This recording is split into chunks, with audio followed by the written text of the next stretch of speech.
We went to Europe last year, and by the way, we were flying from Nashville to London, and it was 4:42 p.m. Nashville time. So as a family, I said, let's guess what time it is in London. So I said 12:42 a.m. Our daughter said 1:42 a.m. My wife, her guess was 11, and that's it.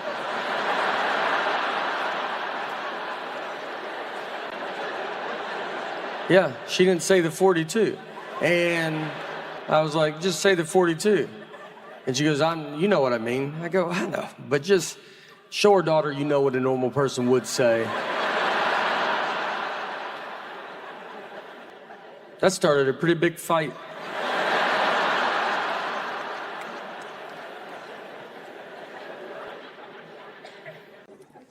So my parents, I think, watched a Rescue 911 where a kid went missing. So it got them scared. They were like, I think they took it as like, look, you guys are getting kidnapped. There's nothing we can do. It's happening. So they wanted us to be prepared for it.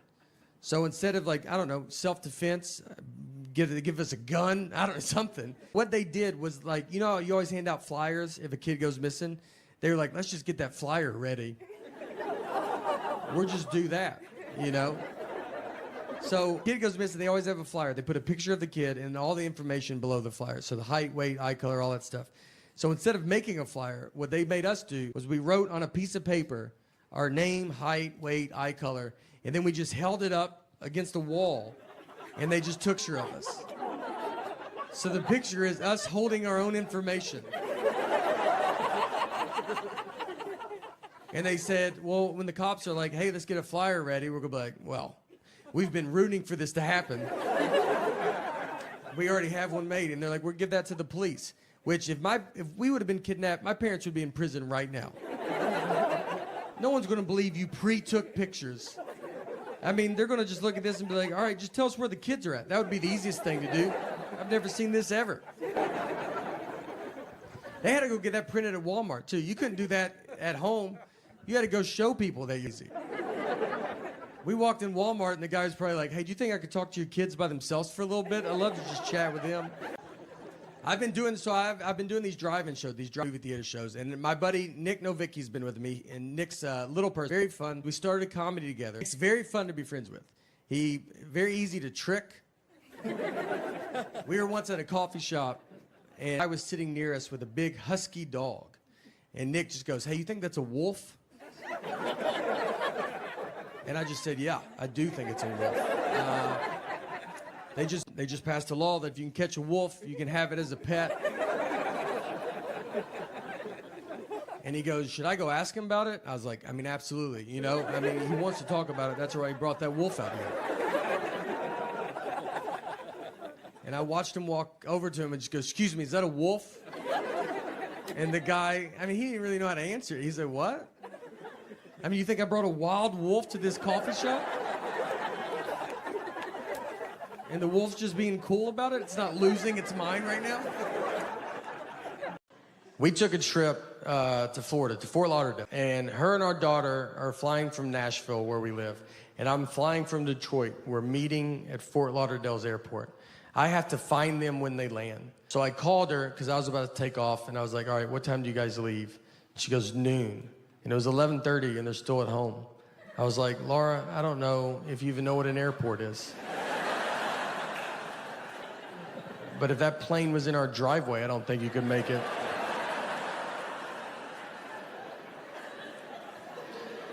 And she said, that's what time we leave for the airport. Our flight's not till 1:30. And I was like, all right. So what do you think I wanted to know when I asked that?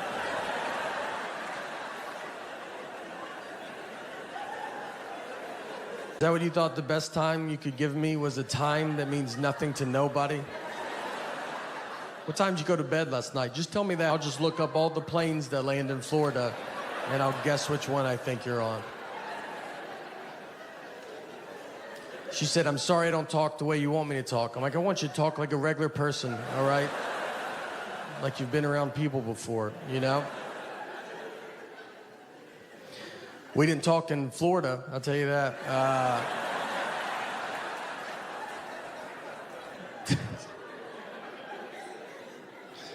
She's good at not talking to me. She can go a long time. She could do her whole marriage career. Wives are the ones that keep it together the longest in a relationship. If you see an old married couple, like 80-year-old, they're 80, the wife is just, she's with it. And her husband, where are we at right now? Like I mean, our brains fall off a cliff, dude. Like she's the only reason he's out because she's like, you better get out and let people see you a little bit. It's like some zookeeper walking some old gorilla around. Let the kids touch you. Everybody's trying to don't feed him now. Well, I think he wants it. He definitely wants it. He's too dumb to know he can't have it.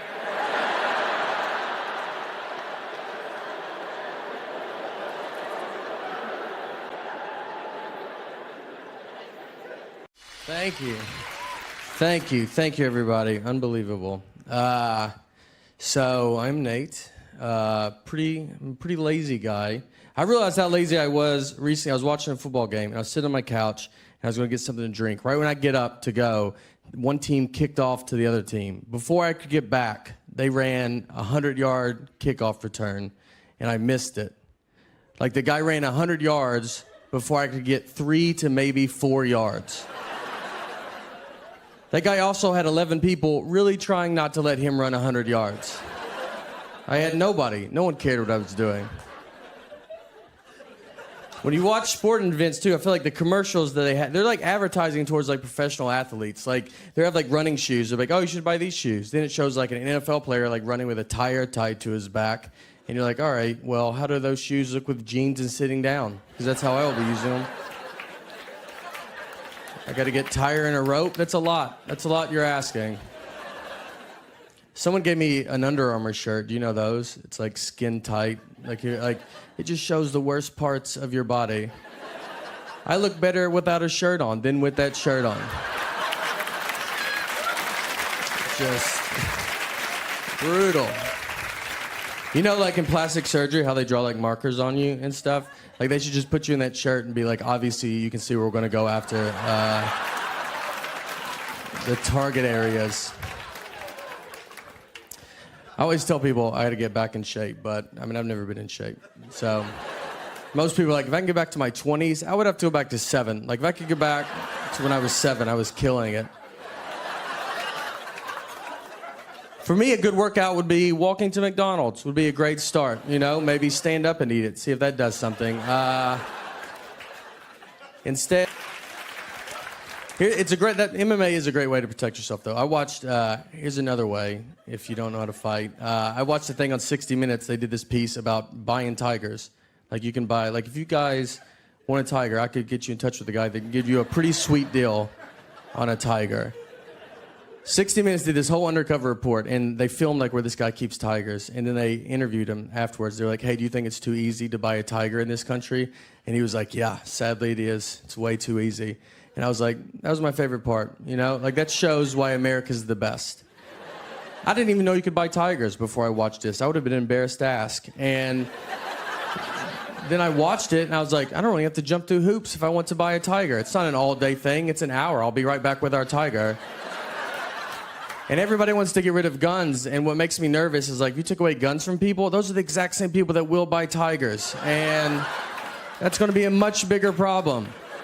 You're probably going to be like, look, here's your gun back. And they'll be like, no, I'm good. My tiger is way better than my gun. My gun missed all the time. My tiger rarely misses. Even if he does miss, you know, even if he does miss, it's just for a second. It's never long. Like, if some guy dodges the tiger and he's like, your dumb tiger missed, it's like, well, he did not. He is right behind you now, and he is furious. So thank you guys so much, man. You guys were great. We've been traveling around like crazy, doing all these driving dates, and super fun. I like traveling. I love being on the road. I remember one time I was in Los Angeles, and I was going to South by Southwest in Austin, Texas the next day, and I had a really early flight. So I remember like the night before, I was like, just be normal and, you know, have a normal night. And ended up hanging out, become a bit of a problem. And I wake up the next day, and my flight is gone. I mean, I've missed it. And it's not like it's at the gate. It is in Austin, Texas. They are checking into their hotel. So I go to get my phone to get another flight. I've lost my phone. The night before, I lost it. So now I don't have my phone. So I have to go buy a ticket over the counter like it's the 50s. And when you walk up to a counter, they don't expect you to be buying a ticket like that. I got up there, and they were like, all right. I was like, I would like one ticket to Austin, Texas, please. And they said, all right, go buy it, and don't be weird about it. I go, nope, I'd like to write a check to you for one ticket to Austin, Texas. They didn't have a flight, so I have to do that at every terminal. I just have to keep going. One ticket to Austin, Texas, please. I finally found a flight, but the girl behind the counter, she's never sold a ticket like that. She's like, I've for 10 years that no one's ever done this. And she goes, I don't know how to do it. And she went back and got, probably the oldest lady I've ever seen. And I think she's there for just this reason. And she came out, she had like that old credit card machine that you run, and she's like, I got it. This is super fun for me. It was weird to not have my phone. Everybody has their phone. I was going through the airport, and you just don't have it, and you just stare. We were waiting in line, and you're just like looking ahead, and people are just like, all right, dude, what is wrong with you? Just regular people, like, where's your phone? I'm like, I don't have it. I would like to talk to you, though. If you would talk to me, I'd love to chat for a little bit. So we get our picture, and we come back down, and we're driving back. And on the way back, since my buddy was driving, he did not see the dead horse, I'm like, well, you can't not see it. So it's just one road, and I was like, I'll just show you where it's at. So we're driving, and we get to it. I was like, it's right here. And I pointed, and the horse was standing up, doing unbelievable. One of the healthier horses that I've ever seen. So I learned that horses lay down to sleep. I did not know that. I don't know what I thought before that day. I don't know. That they lock their knees. That's why they have 4 knees. I don't know. That's what I would have probably argued with you about it. People put signs up that say, like, horses lay down, don't call 911, because people call the police. They drive by a horse laying down in some guy's yard, and they're like, y'all guys should go, like, deal with that. And they're like, some people knock on people's door. Hey, is your dad home? Your horse died outside. And I thought you should hear it from a stranger first.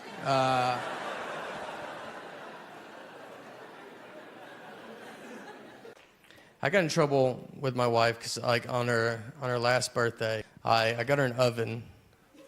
All right, pretty nice oven. Take it easy. And I bought an oven because, like, I know, like the vacuum, her other favorite toy as a kid was the Easy Bake Oven.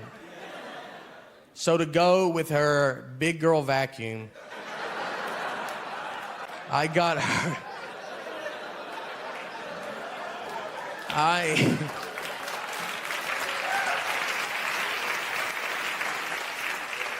So to go with her big girl vacuum, I got her a, like, grown-up adult oven.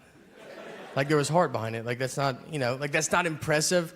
If she came home and bought me a truck and it turned into a live robot, I would lose my mind.